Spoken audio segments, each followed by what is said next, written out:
नमस्कार, मी डॉक्टर मच्छिंद्र बांगर महाराष्ट्रातील आणि देशातील हवामानासंदर्भात ताजे अपडेट देणार आहे. एकापाठी एक WD उत्तर भारतात सरकतायत आणि आता सर्वात महत्त्वाची बाब म्हणजे दोन्ही समुद्रात दक्षिणेला पावसास अनुकूल स्थिती निर्माण होण्याची शक्यता आहे. महाराष्ट्रात मात्र निरभ्र आकाश असून हलकी थंडी वाढली आहे. तुमच्या समोर मी हा एक मॅप महाराष्ट्राचा दाखवलेला आहे आणि यामध्ये तुम्ही आश्चर्य बघणार आहात. 1 जानेवारीपासून 12 फेब्रुवारीपर्यंतचं हे रेकॉर्ड आहे. सर्व जिल्ह्यांमध्ये 100% या काळात पाऊस मायनस आहे, म्हणजे 100% घट पावसाची आहे. फक्त नागपूर जिल्ह्यामध्ये 98% घट आहे, म्हणजे 2% त्या ठिकाणी पाऊस झाल्याचं दाखवलेलं आहे. म्हणजे ही मला असं वाटतं की आम्ही अंदाज सांगतो तेव्हापासूनची ही पहिली परिस्थिती आहे की आपल्याला जवळपास विंटर सीझन हा 100% निगेटिव्ह राहिलेला आहे. सध्या आपण बघतो की 17 तारखेपासून थंडीचं प्रमाण अजून महाराष्ट्रामध्ये आहे. उत्तर भारतात थंडी आहे, परंतु या थंडीची लेवल ही 10° पासून 32° पर्यंत आहे. म्हणजेच दुपारचं तापमान हे 30-32 पर्यंत जात आहे. आपण याच्यामध्ये बदल कसा होतोय ते बघतो. 18, 19, 20,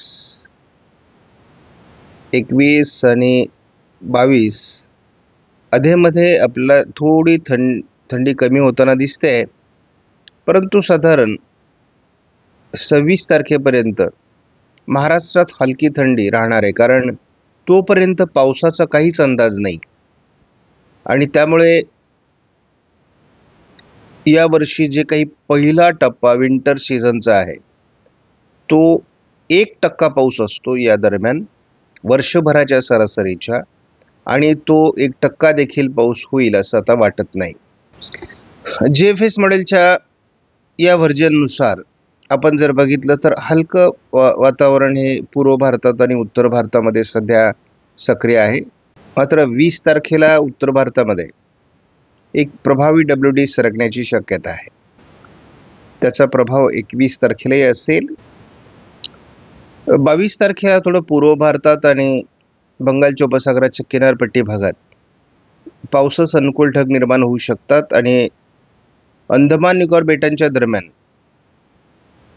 बंगालच्या उपसागरात देखील पावसास अनुकूल अशा प्रकारचं वातावरण कमी दाबाच्या स्वरूपात तयार होऊ शकतं.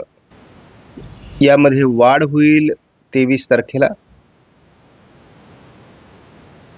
24 तारखेला थोडं वातावरण बंगालच्या उपसागरातील कमी दाबामुळे बदलू शकतं असा पहिला अंदाज जरी दिला असला तरी आपण एक गोष्ट बघितलं पाहिजे की 22, 23, 24ला उत्तर भारतातील WD कमी झालेत आणि या दरम्यान थोडं महाराष्ट्राच्या दक्षिणेकडून पावसाच अनुकूल स्थिती निर्माण होऊ शकते असा एक अंदाज आहे.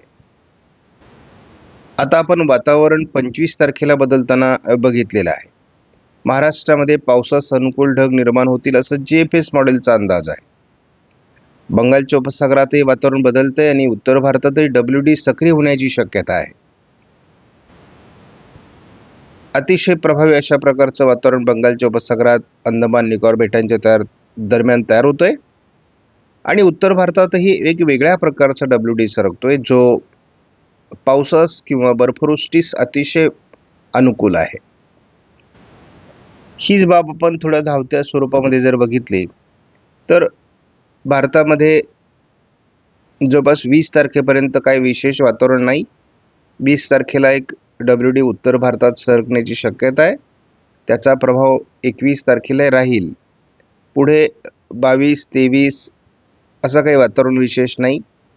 मात्र ह्या दरम्यान महाराष्ट्राच्या दक्षिणी भागात आणि पूर्व भारतात थोडं वातावरण तयार होण्याचा अंदाज दिलेला आहे. तोच अंदाज 25लाही आहे. 26ला मात्र अतिउत्तरेला वातावरण बदलण्याची शक्यता आहे.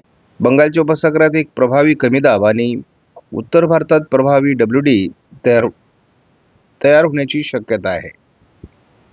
तर उत्तर भारतात प्रभावी WD 20 तारखेला येण्याची शक्यता आहे. बंगालच्या उपसागरात वातावरण बदलतंय.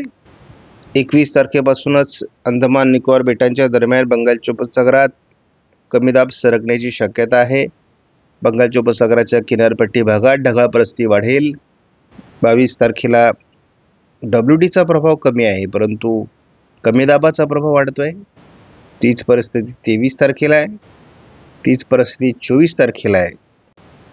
25 तारखेला मोठा बदल आपल्याला हवामानात दिसतोय, तो म्हणजे केरळच्या आजूबाजूने थोडं पावसाळी वातावरण तयार होते. बंगालच्या उपसागरात अंदमान निकोबार बेटांच्या दरम्यान कमी दाबाची तीव्रता वाढते. उत्तर भारतात एक प्रभावी WD सरकतोय. दोन्ही सिस्टम 26 तारखेला सक्रिय आहेत. 27लाही दोन्ही सिस्टम सक्रिय आहेत. 28 तसा शेवटचा दिवस फेब्रुवारीचा आणि विंटर सीझनचा. मात्र आपल्याला SMWF मॉडेलने महाराष्ट्रात पावसाचा अंदाज दिला नाही. याचा अर्थ 1% होणारा पाऊस देखील महाराष्ट्रात घट नोंदवेल, म्हणजे निगेटिव्ह राहण्याची शक्यता आहे. आता आपण मार्च महिन्याच्या अंदाजाकडे सरकणार आहोत. मार्च महिन्याच्या 1 तारखेलाच केरळ तामिळनाडूमध्ये जोरदार पाऊस, उत्तर भारतात जोरदार बर्फवृष्टी होणार आहे. 2 तारखेला भूभागावर पहिल्यांदा प्रभावी स्वरूपात कमी दाब बंगालच्या उपसागरातून सरकतोय. उत्तर भारतातही याची तीव्रता WDच्या स्वरूपात राहणार आहे. बंगालच्या उपसागरातील पहिली सिस्टम केरळ, तामिळनाडू आणि आंध्र प्रदेश, कर्नाटक, तेलंगणापर्यंत प्रभाव टाकणार आहे आणि महाराष्ट्रापासूनही अतिशय जवळ आहे. त्यामुळे महाराष्ट्रात ढगाळ परिस्थिती निर्माण होण्यास ती कारणीभूत ठरणार आहे. 2 तारखेला आपण बघतो पावसास अनुकूल अशा प्रकारचे ढग सोलापूर, लातूर, नांदेडच्या भागात सरकत आहेत आणि याच दरम्यान एक कमी दाब बंगालच्या उपसागरात असल्यामुळे आपल्याला हवामानात बदल दिसतोय. आपण सुरुवातीला बघतो की सोलापूर, लातूर, नांदेड, चंद्रपूर, गडचिरोली, जवळपास वाशिम, हिंगोली, अकोला, अमरावती, नागपूर, भंडारा, गोंदिया, यवतमाळ आणि वर्धा या जिल्ह्यात पावसास अनुकूल ढग 2 मार्चला तयार होताना दाखवलेला आहे आणि एक कमी दाबच बंगालच्या उपसागरात असल्यामुळे याचा प्रभाव विदर्भ आणि मराठवाड्याच्या दक्षिणी भागात थोडा जाणवण्याची शक्यता आहे. आपण 3 तारखेला देखील बघतो की महाराष्ट्राच्या दिशेने पावसास अनुकूल स्थिती निर्माण होऊ शकते, कारण कमी दाब आंध्र प्रदेश, कर्नाटकच्या काही भागात, तेलंगणाच्या भागात प्रभाव टाकू शकतो. आणि शिवाय या दरम्यान महाराष्ट्रामध्ये 1008 हेक्टोपास्कल एवढा हवेचा दाब कमी होतोय आणि त्यामुळे हा कमी दाब महाराष्ट्राकडे सरकण्याकरता अनुकूल स्थिती आहे. गोव्यामध्ये 1006 हेक्टोपास्कल एवढा हवेचा दाब कमी होतोय आणि विशाखापट्टणमच्या दरम्यान 1010 हेक्टोपास्कलचा हवेचा दाब आहे. त्यामुळे हे विशाखापट्टणमकडे सरकण्याऐवजी गोव्याच्या दिशेने सरकेल आणि महाराष्ट्रात पावसाळी परिस्थिती निर्माण होईल असा प्राथमिक अंदाज आहे. पूर्ण या वातावरणात बदल होण्याची देखील शक्यता आहे. दररोजची अपडेट बघत चला.